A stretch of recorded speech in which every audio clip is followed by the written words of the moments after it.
चलिए अपने दिल को थाम लीजिए, क्योंकि आज का सफर आपको आपके बचपन की उन संकरी गलियों में, स्कूल की घंटियों के शोर में और उन बेफिक्र लम्हों की ठंडी छांव में ले जाने वाला है, जहां वक्त की घड़ी मानो रुक सी गई थी। हाय बचपन, तेरी याद नहीं भूलती। वो कच्चा टूटा घर, वो पुआल का बिछोना, वो नंगे बदन नंगे पांव खेतों में घूमना, आम के पेड़ों पर चढ़ना, सारी बातें आज भी आंखों के सामने फिर रही हैं। चमरौधे जूते पहनकर उस वक्त कितनी खुशी होती थी, अब फ्लेक्स के बूटों से भी नहीं होती। गरम पनुए के रस में जो मजा था वो अब गुलाब के शरबत में भी नहीं। चबेने और कच्चे बेरों में जो रस था वो अब अंगूर और खीर मोहन में भी नहीं मिलता। मैं अपने चचेरे भाई हलधर के साथ दूसरे गांव में एक मौलवी साहब के यहां पढ़ने जाया करता था। मेरी उम्र 8 साल थी। हलधर वो अब स्वर्ग में निवास कर रहे हैं, मुझसे 2 साल जेठे थे। हम दोनों प्रातःकाल बासी रोटियां खाकर दोपहर के लिए मटर और जौ का चवेना लेकर चल देते थे। फिर तो सारा दिन अपना खा। मौलवी साहब के यहाँ कोई हाजिरी का रजिस्टर तो था नहीं, और ना गैर हाजिरी का जुर्माना ही देना पड़ता था। फिर डर किस बात का? कभी तो थाने के सामने खड़े सिपाहियों की कवायद देखते, कभी किसी भालू या बंदर नचाने वाले मदारी के पीछे पीछे घूमने में दिन काट देते, कभी रेलवे स्टेशन की ओर निकल जाते और गाड़ियों की बहार देखते। गाड़ियों के समय का जितना ज्ञान हमको था, उतना शायद टाइम टेबल को भी ना था। रास्ते में शहर के एक महाजन ने एक बाग लगवाना शुरू किया था। वहां एक कुआं खुद रहा था। वो भी हमारे लिए एक दिलचस्प तमाशा था। बूढ़ा माली हमें अपनी झोपड़ी में बड़े प्रेम से बैठाता था। हम उससे झगड़ झगड़ कर उसका काम करते। कहीं बाल्टी लिए पौधों को सींच रहे हैं, कहीं खुरपी से क्यारियां गोड़ रहे हैं, कहीं कैंची से बेलों की पत्तियां छांट रहे हैं। उन कामों में कितना आनंद था। माली बाल प्रकृति का पंडित था। हमसे काम लेता, पर इस तरह मानो हमारे ऊपर कोई एहसान कर रहा हो। जितना काम वो दिन भर में करता, हम घंटे भर में निपटा देते थे। अब वो माली नहीं है, लेकिन बाग हरा भरा है। जब भी उसके पास से होकर गुजरता हूं तो जी चाहता है उन पेड़ों के गले मिलकर रोऊं और कहूं, प्यारे तुम मुझे भूल गए, लेकिन मैं तुम्हें नहीं भूला। मेरे हृदय में तुम्हारी याद अभी तक हरी है, उतनी ही हरी जितने तुम्हारे पत्ते। निस्वार्थ प्रेम के तुम जीते जागते स्वरूप हो। कभी कभी हम हफ्तों गैर हाजिर रहते, पर मौलवी साहब से ऐसा बहाना कर देते कि उनकी बढ़ी हुई त्योरियां उतर जाती। उतनी कल्पना शक्ति आज होती तो ऐसा उपन्यास लिख मारता कि लोग चकित रह जाते। अब तो ये हाल है कि बहुत सिर खपाने के बाद भी कोई कहानी सोचती है। खैर, हमारे मौलवी साहब दर्जी थे। मौलवीगिरी केवल शौक से करते थे। हम दोनों भाई अपने गांव के कुर्मी कुम्हारों से उनकी खूब बड़ाई करते थे। यूं कहिए कि हम मौलवी साहब के सफरी एजेंट थे। हमारे उद्योग से जब मौलवी साहब को कुछ काम मिल जाता तो हम फूले न समाते। जिस दिन कोई अच्छा बहाना ना सोचता, मौलवी साहब के लिए कोई ना कोई सौगात ले जाते। कभी सेर आधा सेर फलियां तोड़ लीं तो कभी 10-5 ऊख, कभी जौ या गेहूं की हरी हरी बालें ले लीं। उन सौगातों को देखते ही मौलवी साहब का क्रोध शांत हो जाता। जब इन चीजों की फसल ना होती तो हम सजा से बचने का कोई और ही उपाय सोचते। मौलवी साहब को चिड़ियों का शौक था। मकतब में शाम, बुलबुल, दहियल और चंडूलों के पिंजरे लटकते रहते थे। हमें सबक याद हो या ना हो, पर चिड़ियों को याद हो जाते थे। हमारे साथ ही वे पढ़ा करती थी। इन चिड़ियों के लिए बेसन पीसने में हम लोग खूब उत्साह दिखाते थे। मौलवी साहब सब लड़कों को पतिंगे पकड़ लाने की ताकीद करते रहते थे। इन चिड़ियों को पतिंगों से विशेष रुचि थी। कभी कभी हमारी बला पतिंगों ही के सिर चली जाती थी। उनका बलिदान करके हम मौलवी साहब के रौद्र रूप को प्रसन्न कर लिया करते थे। एक दिन सवेरे हम दोनों भाई तालाब में मुंह धोने गए। हलधर ने कोई सफेद सी चीज मुट्ठी में लेकर दिखाई। मैंने लपक कर मुट्ठी खोली तो उसमें 1 रुपया था। विस्मित होकर पूछा, ये रुपया तुम्हें कहाँ मिला? हलधर, अम्मा ने ताक पर रखा था, चारपाई खड़ी करके निकाल लाया। घर में कोई संदूक या अलमारी तो थी नहीं। रुपए पैसे एक ऊंचे ताक पर रख दिए जाते थे। एक दिन पहले चचा जी ने सन बेचा था। उसी के रुपए जमींदार को देने के लिए रखे हुए थे। हलधर को न जाने क्यों कर पता लग गया। जब घर के सब लोग काम धंधों में लग गए तो अपनी चारपाई खड़ी की और उस पर चढ़कर 1 रुपया निकाल लिया। उस वक्त तक हमने कभी रुपया छुआ तक न था। वो रुपया देखकर आनंद और भय की जो तरंगे दिल में उठी थी वे अभी तक याद है। हमारे लिए रुपया एक अलभ्य वस्तु थी। मौलवी साहब को हमारे यहाँ से सिर्फ 12 आने मिला करते थे। महीने के अंत में चचाजी खुद जाकर पैसे दे आते थे। भला कौन हमारे गर्व का अनुमान कर सकता है। लेकिन मार का भय आनंद में विघ्न डाल रहा था। रुपए अनगिनती तो थे नहीं, चोरी खुल जाना मानी हुई बात थी। चचाजी के क्रोध का भी मुझे तो नहीं, हलधर को प्रत्यक्ष अनुभव हो चुका था। योम से ज्यादा सीधा साधा आदमी दुनिया में न था। चचा ने उनकी रक्षा का भार सिर पर न रख लिया होता तो कोई बनिया उन्हें बाजार में बेच सकता था। पर जब क्रोध आ जाता तो फिर उन्हें कुछ न सोचता। और तो और चची भी उनके क्रोध का सामना करते डरती थी। हम दोनों ने कई मिनट तक इन्हीं बातों पर विचार किया और आखिर यही निश्चय हुआ कि आई हुई लक्ष्मी को न जाने देना चाहिए। एक तो हमारे ऊपर संदेह होगा ही नहीं, अगर हुआ भी तो हम साफ इनकार कर जाएंगे, कहेंगे हम रुपए होकर क्या करते।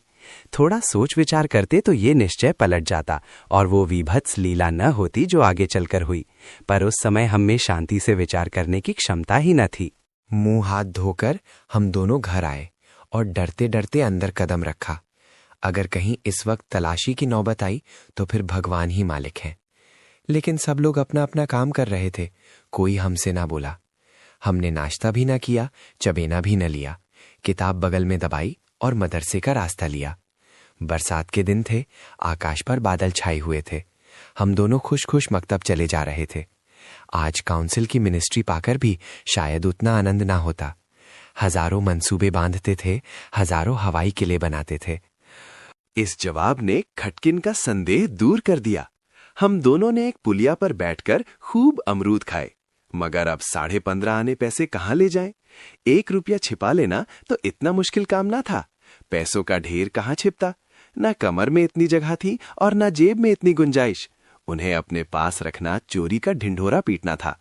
बहुत सोचने के बाद ये निश्चय किया कि 12 आने तो मौलवी साहब को दे दिए जाए, शेष 3.5 आने की मिठाई उड़े। ये फैसला करके हम लोग मकतब पहुंचे। आज कई दिन के बाद गए थे।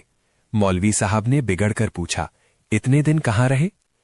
मैंने कहा, मौलवी साहब घर में गमी हो गई।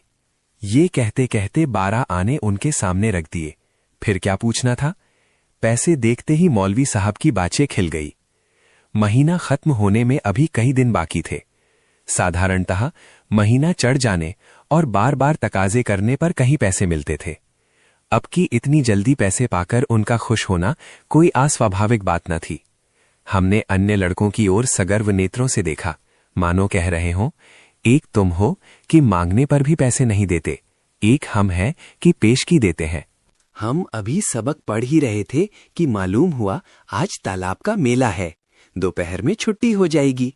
मौलवी साहब मेले में बुलबुल लड़ाने जाएंगे। ये खबर सुनते ही हमारी खुशी का ठिकाना न रहा। 12 आने तो बैंक में जमा ही कर चुके थे, 3.5 आने में मेला देखने की ठहरी। खूब बाहर रहेगी, मजे से रेवड़ियां खाएंगे, गोलगप्पे उड़ाएंगे, झूले पर चढ़ेंगे और शाम को घर पहुंचेंगे। लेकिन मौलवी साहब ने एक कड़ी शर्त ये लगा दी थी कि सब लड़के छुट्टी के पहले अपना अपना सबक सुना दे। जो सबक ना सुना सकेगा उसे छुट्टी ना मिलेगी। नतीजा ये हुआ कि मुझे तो छुट्टी मिल गई, पर हलधर कैद कर लिए गए। और कई लड़कों ने भी सबक सुना दिए थे। वे सभी मेला देखने चल पड़े। मैं भी उनके साथ हो लिया। पैसे मेरे ही पास थे, इसलिए मैंने हलधर को साथ लेने का इंतजार ना किया। तय हो गया था कि वो छुट्टी पाते ही मेले में आ जाएं और दोनों साथ साथ मेला देखें। मैंने वचन दिया था कि जब तक वो ना आएंगे एक पैसा भी खर्च न करूंगा। लेकिन क्या मालूम था कि दुर्भाग्य कुछ और ही लीला रच रहा है। मुझे मेला पहुंचे 1 घंटे से ज्यादा गुजर गया, पर हलधर का कहीं पता नहीं। क्या अभी तक मौलवी साहब ने छुट्टी नहीं दी या रास्ता भूल गए? आंखें फाड़ फाड़ कर सड़क की ओर देखता था। अकेले मेला देखने में जी भी ना लगता था। ये संशय भी हो रहा था कि कहीं चोरी खुल तो नहीं गई और चाचा जी हलधर को पकड़कर घर तो नहीं ले गए। आखिर जब शाम हो गई तो मैंने कुछ रेवड़ियां खाईं और हलधर के हिस्से के पैसे जेब में रखकर धीरे धीरे घर चला। रास्ते में ख्याल आया मकतब होता चलूं, शायद हलधर अभी वहीं हो, मगर वहां सन्नाटा था। हाँ, एक लड़का खेलता हुआ मिला। उसने मुझे देखते ही जोर से कहकहा मारा और बोला, बच्चा घर जाओ तो कैसी मार पड़ती है, तुम्हारे चचा आए थे, हलधर को मारते मारते ले गए हैं। अजी ऐसा तान कर घूसा मारा कि मियाँ हलधर मुंह के बल गिर पड़े। यहां से घसीटते ले गए हैं। तुमने मौलवी साहब की तनख्वाह दे दी थी, वो भी ले ली। अभी कोई बहाना सोच लो, नहीं तो बेभाव की पड़ेगी। मेरी सिट्टी पिट्टी भूल गई, बदन का लहू सूख गया। वही हुआ जिसका मुझे शक हो रहा था। पैर मन मन भर के हो गए। घर की ओर एक एक कदम चलना मुश्किल हो गया। देवी देवताओं के जितने नाम याद थे सभी की मानता मानी। किसी को लड्डू, किसी को पेड़े, किसी को बतासे। गांव के पास पहुंचा तो गांव के डीह का सुमिरन किया, क्योंकि अपने हलके में डीह की इच्छा सर्वप्रधान होती है। ये सब कुछ किया, लेकिन ज्यों-ज्यों घर निकट आता दिल की धड़कन बढ़ती जाती थी। घटाएं उमड़ी आती थीं, मालूम होता था आसमान भटकर गिरा ही चाहता है। देखता था लोग अपने अपने काम छोड़ छोड़ भागे जा रहे हैं। गोरू भी पूंछ उठाए घर की ओर उछलते कूदते चले जाते थे। चिड़िया अपने घोंसलों की ओर उड़ी चली आती थीं, लेकिन मैं उसी मंद गति से चला जाता था, मानो पैरों में शक्ति नहीं। जी चाहता था जोर का बुखार चढ़ाए या कहीं चोट लग जाए, लेकिन कहने से धोबी गधे पर नहीं चढ़ता, बुलाने से मौत नहीं आती, बीमारी का तो कहना ही क्या। कुछ न हुआ और धीरे धीरे चलने पर भी घर सामने आ ही गया। अब क्या हो? हमारे द्वार पर एक इमली का एक घना वृक्ष था। मैं उसी की आड़ में छिप गया कि जरा और अंधेरा हो जाए तो चुपके से घुस जाऊं और अम्मा के कमरे में चारपाई के नीचे जा बैठूं। जब सब लोग सो जाएंगे तो अम्मा से सारी कथा कह सुनाऊंगा। अम्मा कभी नहीं मारती, जरा उनके सामने झूठ मूठ रोऊंगा तो वो और भी पिघल जाएंगी। रात कट जाने पर फिर कौन पूछता है, सुबह तक सबका गुस्सा ठंडा हो जाएगा। अगर ये मंसूबे पूरे हो जाते तो इसमें संदेह नहीं कि मैं बेदाग बच जाता, लेकिन वहां तो विधाता को कुछ और मंजूर था। मुझे एक लड़के ने देख लिया और मेरे नाम की रट लगाते हुए सीधे मेरे घर में भागा। अब मेरे लिए कोई आशा न रही। लाचार घर में दाखिल हुआ तो सहसा मुंह से एक चीख निकल गई, जैसे मार खाया हुआ कुत्ता किसी को अपनी ओर आता देखकर भय से चिल्लाने लगता है। बरोठे में पिताजी बैठे थे। पिताजी का स्वास्थ्य इन दिनों कुछ खराब हो गया था। छुट्टी लेकर घर आए हुए थे। ये तो नहीं कह सकता कि उन्हें शिकायत क्या थी, पर वो मूंग की दाल खाते थे और संध्या समय शीशे की गिलास में एक बोतल में से कुछ उड़ेल उड़ेल कर पीते थे। शायद ये किसी तजुर्बेकार हकीम की बताई हुई दवा थी। दवाएं सब बासने वाली और कड़वी होती है। ये दवा भी बुरी ही थी, पर पिताजी न जाने क्यों इस दवा को खूब मजा ले लेकर पीते थे। हम जो दवा पीते हैं तो आंखें बंद करके एक ही घूंट में गटक जाते हैं, पर शायद इस दवा का असर धीरे धीरे पीने में ही होता हो। पिताजी के पास गांव के 2-3 और कभी कभी 4-5 और रोगी भी जमा हो जाते और घंटों दवा पीते रहते थे। मुश्किल से खाना खाने उठते थे। इस समय भी वो दवा पी रहे थे। रोगियों की मंडली जमा थी। मुझे देखते ही पिताजी ने लाल लाल आंखें करके पूछा, कहाँ थे अब तक? मैंने दबी जबान से कहा, कहीं तो नहीं। अब चोरी की आदत सीख रहा है, बोल तूने रुपया चुराया कि नहीं? मेरी जबान बंद हो गई। सामने नंगी तलवार नाच रही थी। शब्द भी निकालते हुए डरता था। पिताजी ने जोर से डांट कर पूछा, बोलता क्यों नहीं? तूने रुपया चुराया कि नहीं? मैंने जान पर खेलकर कहा, मैंने कहा। मुंह से पूरी बात भी न निकलने पाई थी कि पिताजी विकराल रूप धारण किए, दांत पीसते झपट कर उठे और हाथ उठाए मेरी ओर चले। मैं जोर से चिल्लाकर रोने लगा। ऐसा चिल्लाया कि पिताजी भी सहम गए। उनका हाथ उठा ही रह गया। शायद समझे कि जब अभी से इसका ये हाल है तब तमाचा पड़ जाने पर कहीं इसकी जान ही ना निकल जाए। मैंने जो देखा कि मेरी हिकमत काम कर गई तो और भी गला फाड़ फाड़ कर रोने लगा। इतने में मंडली के 2-3 आदमियों ने पिताजी को पकड़ लिया और मेरी ओर इशारा किया कि भाग जा। बच्चे ऐसे मौके पर और भी मचल जाते हैं और व्यर्थ मार खा जाते हैं। मैंने बुद्धिमानी से काम लिया, लेकिन अंदर का दृश्य इससे कहीं भयंकर था। मेरा तो खून सर्द हो गया। हलधर के दोनों हाथ एक खंबे से बंद हो गए। सारी देह धूल धूसरित हो रही थी और वो अभी तक सिसक रहे थे। शायद वो आंगन भर में लोटे थे। ऐसा मालूम हुआ कि सारा आंगन उनके आंसुओं से भर गया है। चची हलधर को डांट रही थी और अम्मा बैठी मसाला पीस रही थी। सबसे पहले मुझ पर चची की निगाह पड़ी।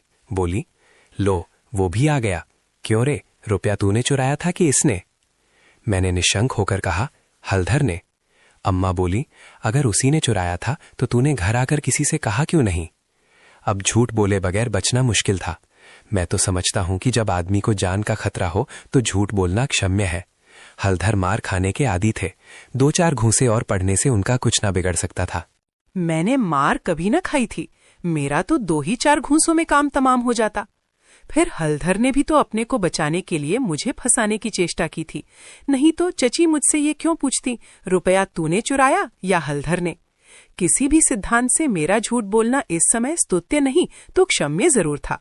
मैंने छूटते ही कहा, हलधर कहते थे किसी से बताया तो मार ही डालूंगा। अम्मा, देखा वही बात निकली ना। मैं तो कहती थी कि बच्चा की ऐसी आदत नहीं, पैसा तो वो हाथ से छूता ही नहीं, लेकिन सब लोग मुझे को उल्लू बनाने लगे। हल, मैंने तुमसे कब कहा था कि बताओगे तो मारूंगा? मैं, वहीं तालाब के किनारे तो। हल, अम्मा बिल्कुल झूठ है। चची, झूठ नहीं सच है। झूठा तो तू है और तो सारा संसार सच्चा है। तेरा नाम निकल गया है ना। तेरा बाप नौकरी करता, बाहर से रुपए कमा लाता, 4 जने उसे भला आदमी कहते तो तू भी सच्चा होता। अब तो तू ही झूठा है। जिसके भाग में मिठाई लिखी थी उसने मिठाई खाई, तेरे भाग में तो लात खाना ही लिखा था। ये कहते हुए चची ने हलधर को खोल दिया और हाथ पकड़कर भीतर ले गई। मेरे विषय में स्नेहपूर्ण आलोचना करके अम्मा ने पासा पलट दिया था, नहीं तो अभी बेचारे पर न जाने कितनी मार पड़ती। मैंने अम्मा के पास बैठकर अपनी निर्दोषिता का राग खूब अलापा। मेरी सरल हृदया माता मुझे सत्य का अवतार समझती थीं। उन्हें पूरा विश्वास हो गया कि सारा अपराध हलधर का है। एक क्षण बाद मैं गुड़ चबेना लिए कोठरी से बाहर निकला। हलधर भी उसी वक्त चिवड़ा खाते हुए बाहर निकले। हम दोनों साथ साथ बाहर आए और अपनी अपनी बीती सुनाने लगे। मेरी कथा सुखमय थी, हलधर की दुखमय, पर अंत दोनों का एक था, गुड़ और चबेना।